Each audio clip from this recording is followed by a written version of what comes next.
मुनासब है कि तुम्हारा कोई भी अमल ऐसा न हो जिसको देखकर कोई ये सोचे कि क्या इस उम्मत के लोग भी ऐसा काम कर सकते हैं। आप ऐसा काम न करें। उसमें कई काम हैं जो इस वक्त उम्मत बड़े ज़ौक़ शौक़ एहतमाम से कर रही है। हमें कोशिश करना है कि हम उन कामों से बचें और बचने का मुकम्मल इरादा करें। ये जश्न गरीब नवाज कॉन्फ्रेंस है।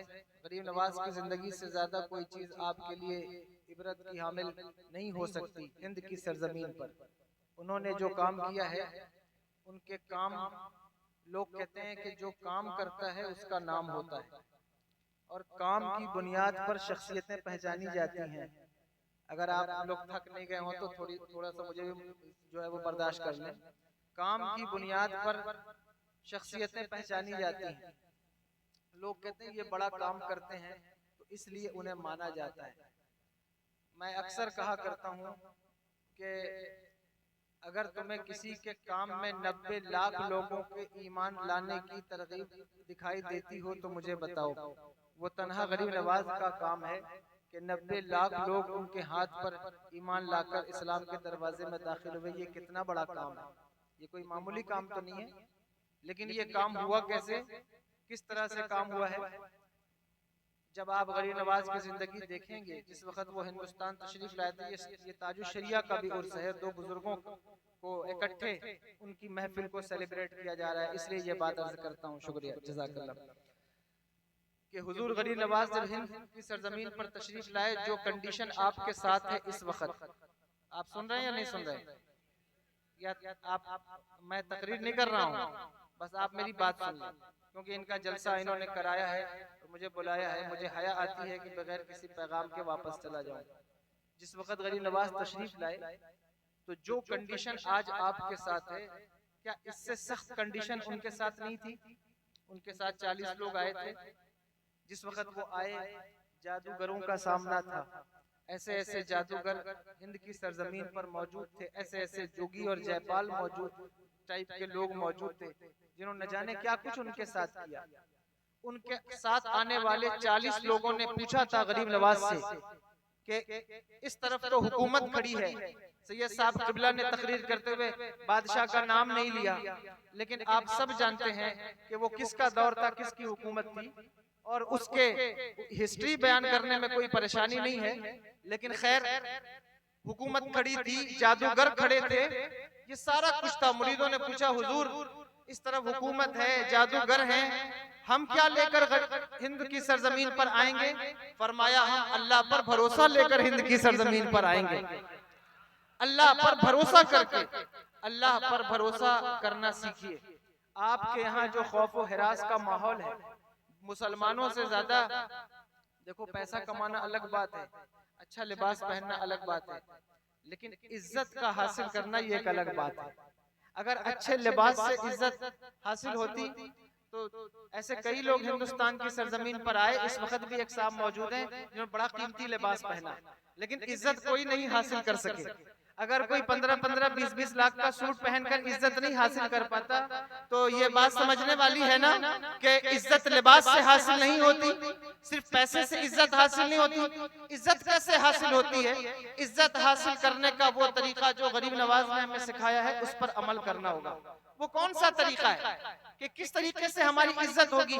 कैसे वो लोग जो हमें जलील समझते हैं या इस कौम की इज्जत के साथ खिलवाड़ कर रहे हैं, वो कैसे तुम्हारी इज्जत करने पर मजबूर होंगे? उसका तरीका गरीब नवाज से सीखो। वो क्या है? अल्लाह पर भरोसा करना। कपड़े पर, दौलत पर, सरमाए पर भरोसा करना छोड़ दो, अल्लाह की जात पर भरोसा करो। और ये भरोसा जिस वक्त पैदा होगा, तुम्हारे दिल से डर, खौफ, बुज़दिली निकल जाएगी। तुम्हें तुम्हारे डर ने रुसवा कर रखा है, तुम्हारी बुज़दिली ने रुसवा कर रखा है। हमारे यहाँ लोग इतना डरते हैं, ये अभी ये शेर व शायरी का दौर चल रहा था ना, ये उठा खड़े होकर के ये नारे लगाते, शेर पढ़ते हैं। मुझे अच्छा लगता है, बुरा नहीं लगता, लेकिन मैं उस वक्त हैरान होता हूँ कि जिसको देखो जवां मर्दी स्टेज पर दिखाता है या स्टेज के सामने खड़े होकर के दिखाता है। काश के तुम्हारी जवां मर्दी का मुजाहरा कभी फलस्तीनियों के लिए भी हुआ होता तो मैं समझता कि हाँ वाकई तुम्हारे अंदर कोई किरदार मौजूद है।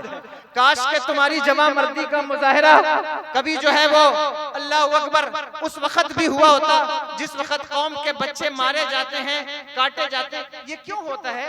ये झूठा तुम किरदार अदा करते हो, सच्चा नहीं है। सच्चा कैसे होगा? सच्चा कैसे होगा ये किरदार तुम्हारा? तुम्हारे दिल के अंदर डर घुसा हुआ है। देखो ना, जिधर जाओ वो तो कहते हैं 24 में क्या होगा, 25 में क्या होगा, 28 में क्या होगा।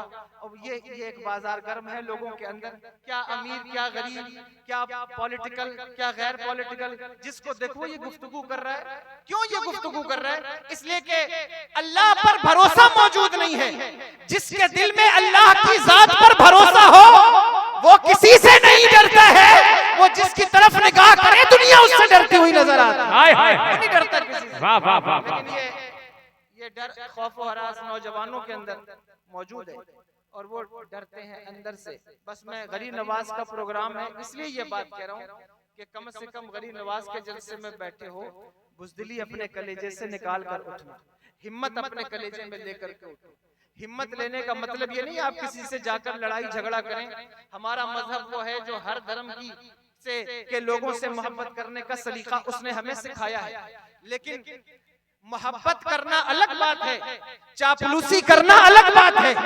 मोहब्बत अलग चीज है, प्यार अलग चीज है और बुज़दिली अलग चीज है। मोहब्बत सबसे करो, लेकिन जब कोई तुम्हारी इज्जतों की चादर नोच रहा हो उस वक्त उससे मोहब्बत नहीं की जाती, उस वक्त उसकी ताजीम नहीं की जाती, बल्कि पलट कर उसका जवाब दिया जाता है, पलट कर उसका मुकाबला किया जाता है। इसलिए ये बुज़दिली अपने कलेजे से वो कैसे निकलेगी? निकलेगी उसी बुनियाद पर जब तुम गरीब नवाज की तारीफ सुनोगे। जलसे में आए आपने, क्योंकि सैयद साहब के पास भी वक्त नहीं था और मैं भी अब जाने चाहता हूं इसलिए मैं तकरीर नहीं कर पा रहा हूं। अगर आप गरीब नवाज की तारीफ सुनेंगे आपके दिल से डर निकल, तुम अपनी तारीफ पढ़ो यार। तुम्हारे पास दौलत न हो, सरमाया न हो, लेकिन हिम्मत तो तुम्हें विरसे में मिली है। तुम्हारा खानदानी विरासत है हिम्मत। लेकिन हिम्मत अगर तुम छोड़ जाओ और तुम सोशल मीडिया पर, बाजार पर, चौक पर, चौराहों पर अगर ऐसी गुफ्तगू करने लगो, तुम्हारे किरदार से, तुम्हारी गुफ्तार से अगर डर की बू आने लगे तो मैं समझता हूं कि ये मुसलमानों का शेवा नहीं है। मुसलमान जिस इलाके में रहता है, मुसलमान जिस मुल्क में रहता है, उस जगह वो अपनी इज्जत के साथ रहता है, अपनी कौम के तहफ्फुज़ के साथ रहता है। जिस मुल्क में रहता है उस मुल्क के तहफ्फुज़ के साथ रहता है। इसलिए मैं कतअन ये नहीं कहता कि हिम्मत होने का मतलब यह है कि आप एक दूसरे से लड़ने लगे, नहीं। हिम्मत होने का मतलब यह है कि आप बुज़दिल ना बने। आपके अंदर ताकत होनी चाहिए कि जब कोई जुल्म सामने खुलकर आए तो आप उसका मुकाबला कर सकें। वो जुल्म चाहे मजहब के खिलाफ हो या कौम के खिलाफ हो या फिर मुल्क के खिलाफ हो, आप उसका मुकाबला कर सकें। ये गरीब नवाज का पैगाम, गरीब नवाज ने यही पैगाम हमें दिया। और अगर आप उनकी जिंदगी पर गौर करें तो आपको पता चलेगा कि वो अल्लाह के भरोसे के साथ हिंद की सरजमीन पर तशरीफ लाए और सारी जिंदगी, ठीक है इंशाअल्लाह पढ़ देता, वो हिंद की सरजमीन पर तशरीफ लाए तो वो क्या चीज थी बताओ? अल्लाह की जात पर भरोसा। आपका भरोसा किसके ऊपर है? तावीज के ऊपर आपका भरोसा है। आपका भरोसा है गंडे के ऊपर। मैं उससे मना नहीं करता, मैं खुद तावीज बनाने वाला आदमी हूं, मैं क्यों मना करूंगा? लेकिन अगर तावीज की वजह से तवक्कुल खत्म हो जाए तो तावीज जायज नहीं होगा। अगर तावीज की वजह से आपका भरोसा अल्लाह की जात से उठ जाए वो तावीज जायज नहीं होगा।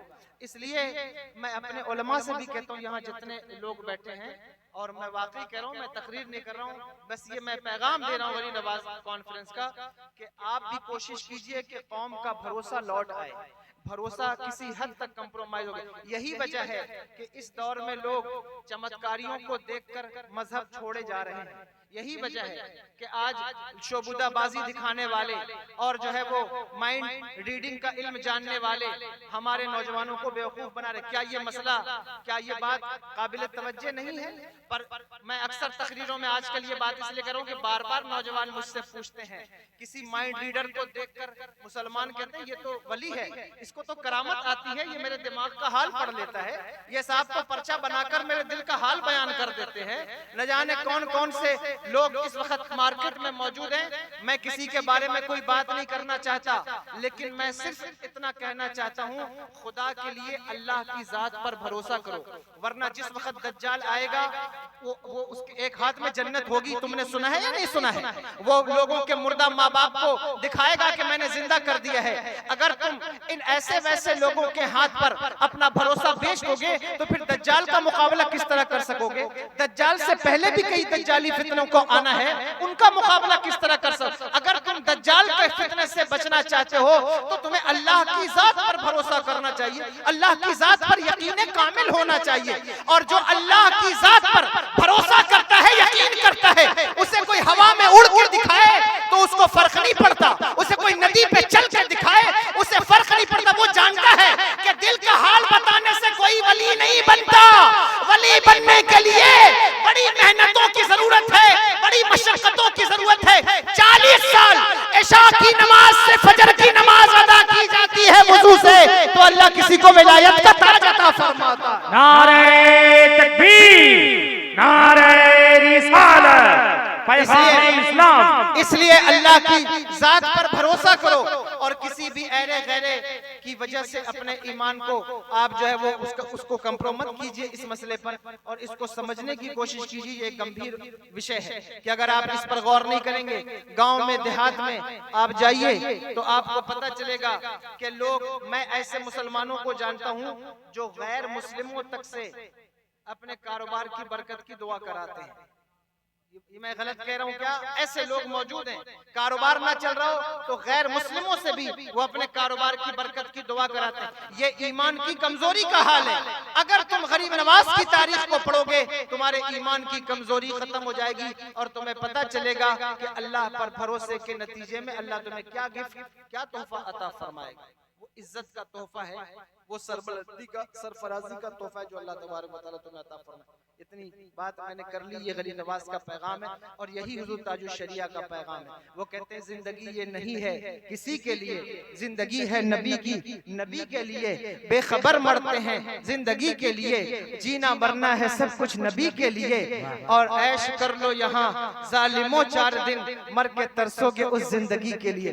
इसलिए ये इन बुजुर्गान दीन की जिंदगी को देखिए, पढ़िए और कोशिश कीजिए कि आपका भरोसा अल्लाह की जात पर हो। अगर ये भरोसा आपने कोशिश की तो इसका फैजान आपके बच्चों को मिलेगा।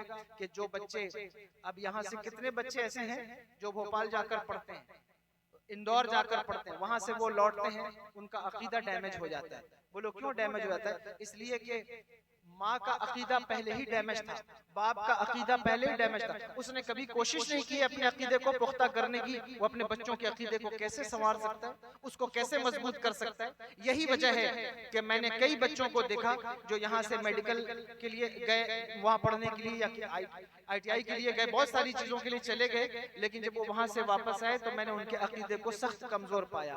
इसलिए कि आप देखेंगे कि वहाँ उनके अकीदे को बाकायदा काउंसलिंग होती है और उनको बैठा करके अकीदा खराब करने की कोशिश की जा रही है। सोशल मीडिया पर तुम्हारा अकीदा खराब करने की कोशिश की जा रही है। अकीदा बिगाड़ने का बुनियादी रीजन ये है ताकि तुम रुसवा हो जाओ सारी दुनिया के। जब तक तुम्हारा अकीदा और ईमान मजबूत रहेगा तुम कभी रुसवा नहीं हो सकोगे, और जब तुम्हारा अकीदा और ईमान जो है वो खराब हो जाएगा सारी दुनिया के ऊपर तुम रुसवा होगे, क्योंकि तुम्हारे अंदर से हिम्मत, जवामर्दी, ताकत, वकार और किरदार ये सब कुछ निकल जाएगा।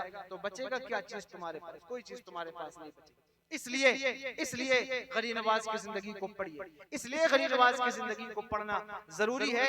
आप पढ़िए। और एक आखिरी बात अगर तवज्जो कर लें तो मैं आखिरी बात अर्ज कर दूं। देखिए, बहुत जरूरी है कि हम हमारे उलमा को एक अच्छा आजाद प्लेटफॉर्म फराहम करें ताकि वो उस पर खुलकर काम कर सकें। ये मैं आपसे कह रहा हूँ, आप बैठन के हजरात से कह रहा हूँ, आपके जितने भी उलमा हैं गांव में देहात में, चूंकि सदर साहब भी मेरे सामने बैठे हैं, अब्दुल खालिक, अब्दुल कादिर, ये सब लोग मुखय्यर लोग हैं, दीन का काम करने वाले लोग हैं। जलसा इन्होंने कराया है तो बात इनको सुननी चाहिए, इसलिए ये बात कह रहा हूँ। आजाद प्लेटफॉर्म उलमा को फराहम करें, जो अच्छे आलिम दीन हैं, कोशिश कीजिए कि उनके ऊपर कोई सामाजिक या कोई पॉलिटिकल दबाव या प्रेशर ना हो, ताकि वो खुल करके दीन का काम कर सके। जब तक आजाद प्लेटफॉर्म नहीं मिलता है, कभी भी किसी की सलाहियत खुलकर सामने नहीं आती है। आजाद प्लेटफॉर्म का नतीजा बहुत खूबसूरत होता है, बहुत अच्छा होता है। यही वजह है कि बच्चों को भी घर में रहते हुए, उनकी निगरानी करते हुए भी उन्हें किसी हद तक फ्रीडम, यानी किसी हद तक उन्हें इंडिपेंडेंट कर देना चाहिए, ताकि उनको उस प्लेटफॉर्म का एहसास हो और उनका टैलेंट, उनकी सलाहियत खुल करके सामने आ सके। ये काम गरीब नवाज ने अपनी जिंदगी में किया है। आप मुझे बताओ, आज कितने पीर ऐसे हैं जो अपने मुरीदों को आजाद प्लेटफॉर्म फराहम करें, लेकिन गरीब नवाज तशरीफ लाए तो कुतुबुद्दीन बख्तियार काकी रहमतुल्लाहि ताला अलैह उनके खास मुरीद थे। चाहते तो कहते कुतुब सारी जिंदगी मेरे साथ रहो, और इतना प्यार करते थे हजरत बाबा कुतुब से कि हुजूर गरीब नवाज के बेटों ने पूछा कि हुजूर, आपने सारा कुछ हजरत बाबा कुतुब को दे दिया, हमारे लिए क्या छोड़ा? कहा, हमने तुम्हें भी उन्हीं को दे दिया है, यानी तुम्हें भी हमने उन्हीं को वक्फ कर। ये इस कदर प्यार करते थे, लेकिन अपने साथ नहीं रखा। कहा, कुतुबुद्दीन तुम्हारे लिए दिल्ली का प्लेटफॉर्म है, वहां जाओ और खुलकर तबलीग दीन करो। शरीयत की लगाम तुम्हारे गले में रहेगी, लेकिन मैं तुम्हें अपने प्रेशर से आजाद करता हूं, खुलकर दीन का काम करो। और उसका नतीजा क्या हुआ कि दिल्ली का बादशाह भी कुतुबुद्दीन बख्तियार काकी के नालैन के साथ बैठ गया। ये आजाद प्लेटफॉर्म का, अगर आपने अभी भी ये बात न समझी हो तो मैं आपको इससे और वाज़ेह दलील देता हूं। जिस वक्त हुजूर ने काबे शरीफ में दीन की तबलीग की, बताओ कितने लोग ईमान लाए, कितने लोगों ने कलमा पढ़ा? अगर तुम उन्हें गिनोगे तो इतने लोग, मुख्तसर लोग हैं जिनको तुम एक कश्ती पर, एक नाव पर सवार कर सकते हो, इतने लोग ईमान लाए। पता है क्यों?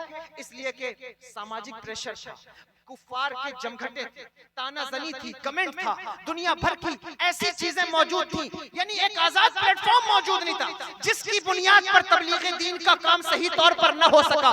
जबकि 13 साल मुस्तफा जाने रहमत ने मक्के पर काम किया, लेकिन इतने मुख्तसर लोग ईमान लाए कि उन्हें एक कश्ती में सवार किया जा सकता था। लेकिन जिस वक्त हुजूर मदीने तशरीफ लाए, 10 साल काम किया, और 10 साल की उस आजाद प्लेटफॉर्म की मेहनत का नतीजा यह है कि हिंदुस्तान में भी दीन जगमगा रहा है। ऑस्ट्रेलिया में, अमेरिका में, दुनिया का कोई खित्ता ऐसा नहीं है जहां दीन की धमक और खनक न महसूस की गई हो।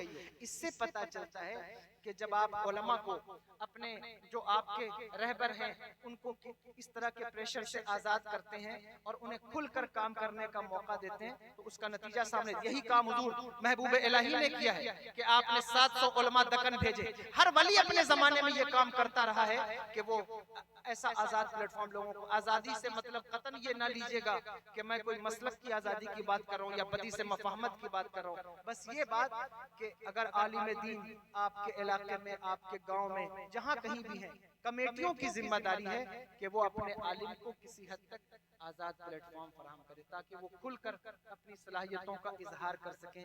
ये गरीब नवाज के मिशन का पैगाम है, और ताजुश शरिया अलैहिर्रहमा ने भी यही पैगाम हमें अता फरमाया है। इसलिए इन चीज़ों पर आप गौर करें। लंबी बात मैंने कर ली है, मैं अपनी गुफ्तगू ख़त्म करता हूँ। अस्तग़फिरुल्लाह रब्बी मिन कुल्लि ज़ंबिन व अतूबु इलैह। मैं